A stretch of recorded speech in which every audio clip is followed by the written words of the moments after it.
বাড়িতে থাকলে ছুটির দিনে আমি 8টা সাড়ে 8টার আগে তো উঠি না, কিন্তু কোথাও ঘুরতে গেলে আমার ঘুম একদমই উড়ে যায় আর আমার চোখটা মোটামুটি ভোরবেলা 6টা সাড়ে 6টার মধ্যে খুলে যায়।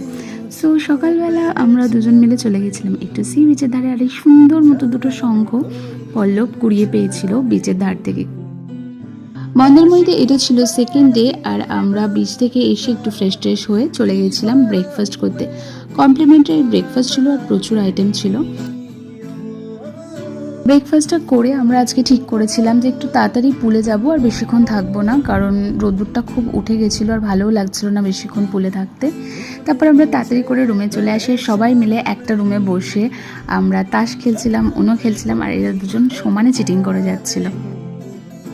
কোনো একটা ট্রিপ, সেটা কোনো শর্ট ট্রিপ হোক বা কোনো একটা লং ট্রিপ হোক, সেটা কতটা সাকসেসফুল হবে বা কতটা সেখানে মজা করব, সেটা কিন্তু ডিপেন্ড করে কাদের সাথে আমরা ঘুরতে যাচ্ছি তার উপর। ইউজুয়ালি আমরা তিনজনেই ঘুরতে যাই, কিন্তু এবারে আমরা সবাই মিলে একসাথে গেছিলাম আর আমার বেশ মজা লেগেছিল, সবাই মিলে খুবই আনন্দ করেছি।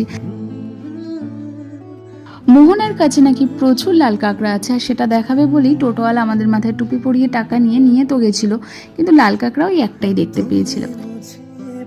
রুমে এসে এরা চেঞ্জ করে আবার চলে গেছিলো পুলে, বাট আমি আর যাইনি, মানে আমি গেছিলাম বাট পুলে নামিনি। আমি একটু চুপচাপ বসেছিলাম, এত ভালো লাগছিলো একা একা একটু সময় কাটাতে। কখনো কখনো উইশগুলো এত ইনস্ট্যান্টলি ফুলফিল হয়ে যায়, আর এক্স্যাক্টলি সেরকমভাবেই ফুলফিল হয় যেটা তুমি চাইছিলে বা ভাবছিলে। আর মন্দারমণি এই ট্রিপটাও কিন্তু আমার জন্য সেম ছিল।